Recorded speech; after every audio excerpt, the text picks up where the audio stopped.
Frank Klose from 97.3 ESPN.com covers the Phillies, joins us now to take a look at how important these games are. And, Frank, we know one thing is Washington, if you watch them this weekend, you would say they were down and out, that this team is pretty much out of it. But that's not really the case considering they play the Phillies 9 times between now and the end of the season. If they can take care of business against the Phillies, they're going to get right back in this thing. You know, I don't really think the Nationals have that in them. I think the Nationals are a national disaster. I think that their general manager needs to be fired. I mean, they fired Dusty Baker before the season, almost suggesting that Dusty Baker was the problem.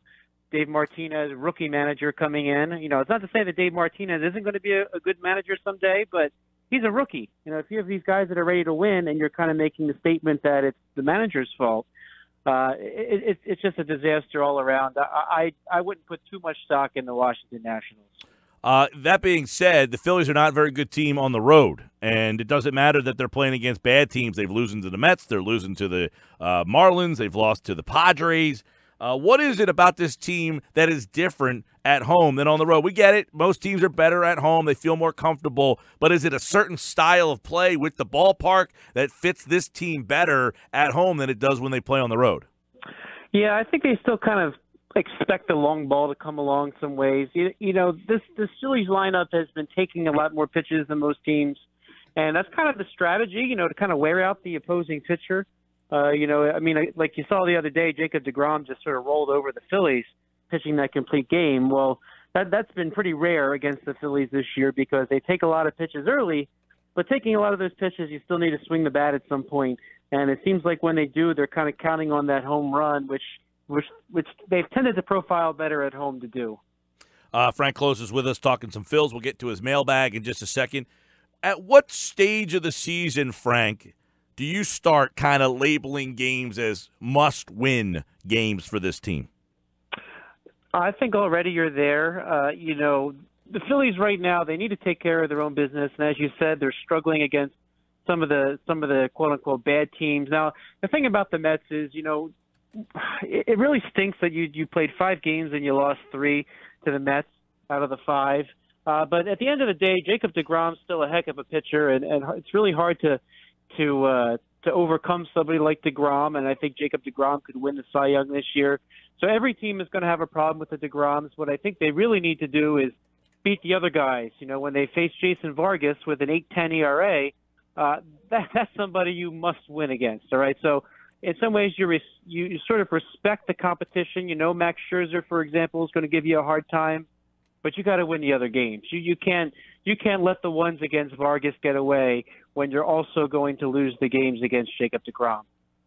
Yeah, you know, and we talked a little bit about this the other day. You know, I don't look at games in August really as must-win games. I think those games, when you start to play Washington and Atlanta, I think those are the games that really are going to separate this season because there's not a consistent enough team in the NL right now that you're going to see win 8 out of 10, 9 out of 11. So, you know what I mean? Like, it seems that to me, anyway, the games against Washington and Atlanta are going to kind of decide who ends up winning this thing.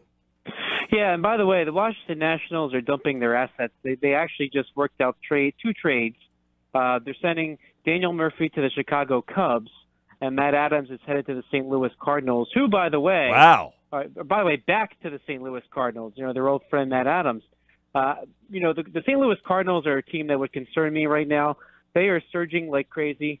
They've managed to make themselves relevant after firing their manager. They had that big mess earlier in the season, and just seeing this come over the wire right now. I mean, that's fascinating that they're even adding more power that the Cubs and Cardinals are. So. And Daniel Murphy, of course, has been a player that's terrorized the Phillies over the years. So the Nationals are going to have a fewer bullets as they continue down the stretch here. Especially so very Murphy's been a guy who's killed the Phillies. So getting him out of here has been is a big help. And the Phillies are done with St. Louis, but the Atlanta Braves are not. I think if you just mentioning that right now, the Phillies could really. I get it. I'm with you, by the way. I don't think Washington's really a player in this, but my point is if you take care of Washington, you essentially eliminate them while keeping yourself kind of relevant. the matchups 9 times you play Washington. These 9 games with Washington can really now be a table setter for you. And actually, very, very interesting now that the Phillies are going to show up in Washington and all of a sudden 2 of their star bats in the lineup aren't there. So I think the Phillies really need to take advantage of this. You'll probably see the Nationals kind of shaken up because, in a way, this is the Nationals sort of conceding. All right, Frank, let's dive into some of the mailbag questions. Speaking of the Nationals, Chris wants to know, number one, if the Phillies were to sign a guy like Bryce Harper, who I guess did get put on waivers so teams could make offers for him, where does he play? What happens with a guy like Odubel Herrera, who we can even talk about Herrera, whether or not Roman Quinn, a guy on the current roster, should be taking his spot in the lineup? Yeah, it's a great point. Great question.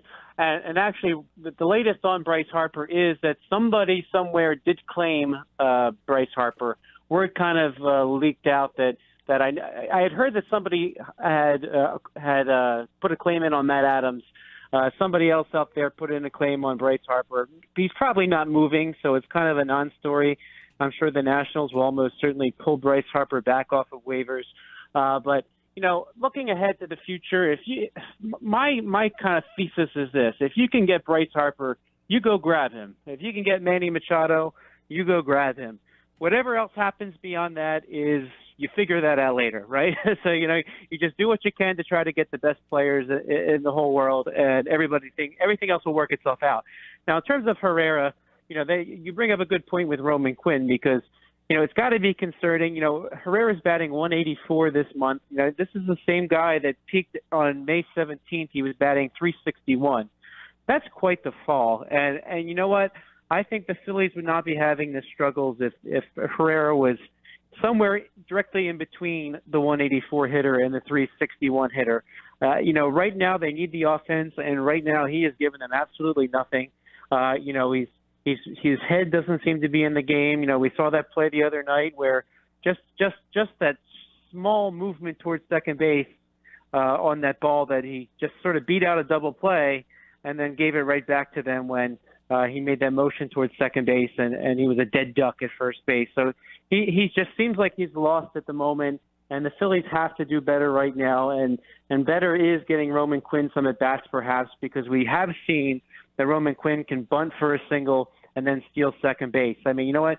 That's just as good as a double, right? Well, and not only that, Frank, you've got Hernandez struggling at the top of the lineup. It might be a time for a change to shake something up at the top of the lineup, and maybe Quinn could be twofold, replacing Herrera and replace a struggling Hernandez and move him down the lineup. Yeah.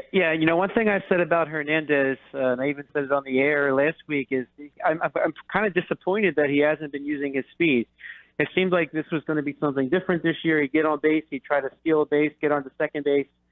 Roman Quinn, I think he's more aggressive. If he can bunt for a hit, you get him on base.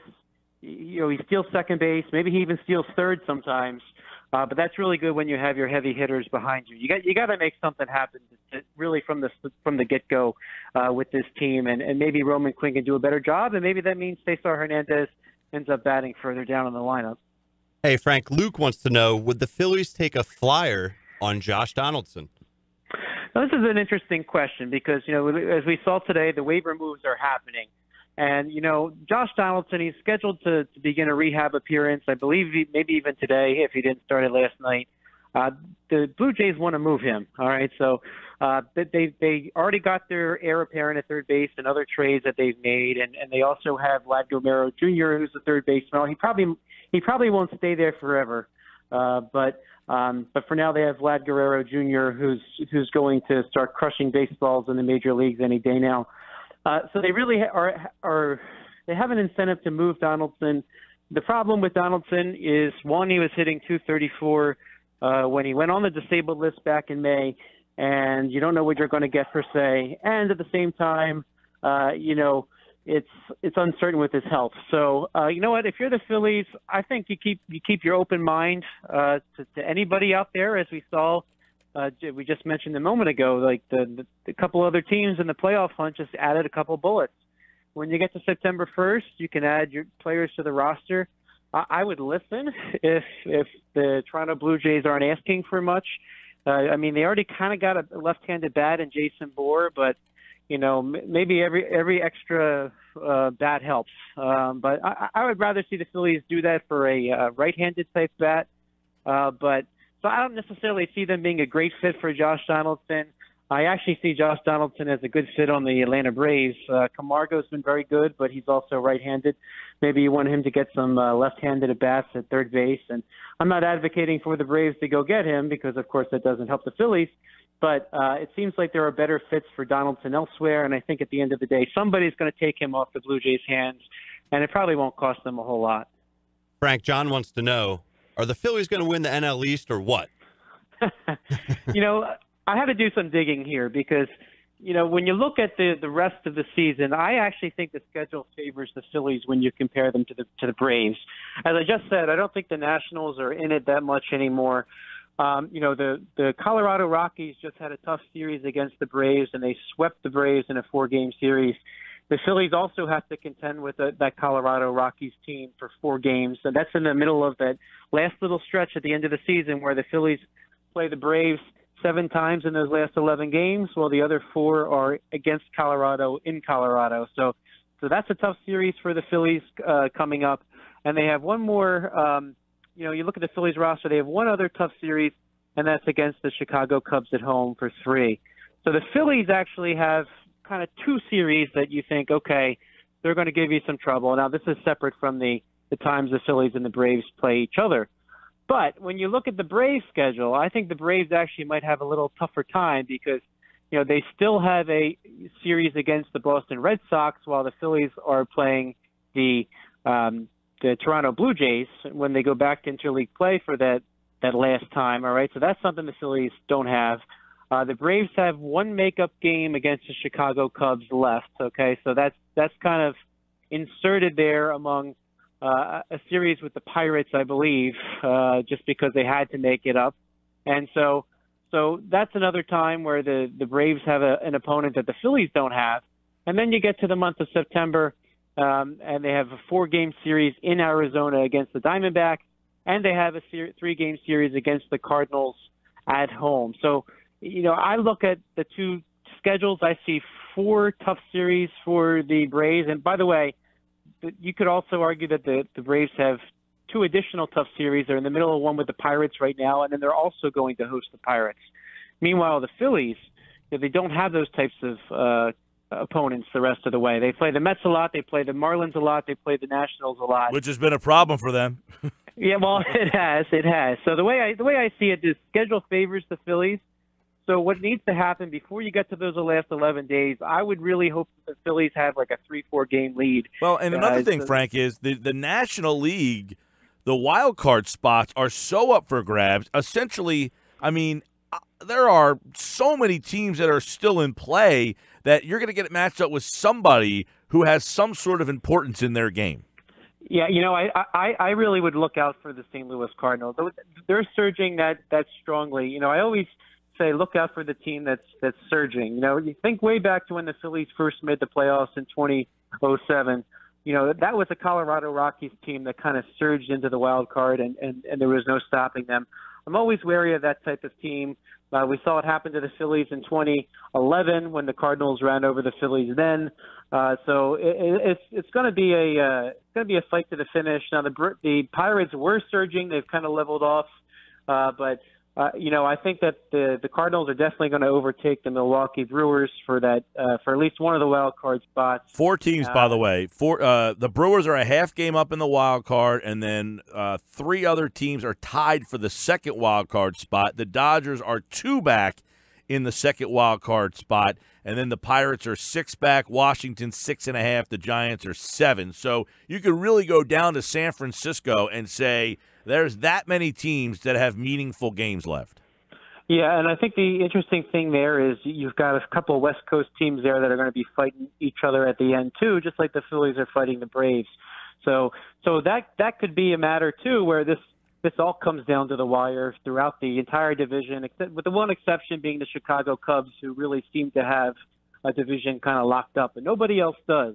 So this could be, if you remember several years ago, that last day, game 162 for everybody, when they're all at the same time and there were all these ridiculous battles for the playoffs. I could see this coming down to that again.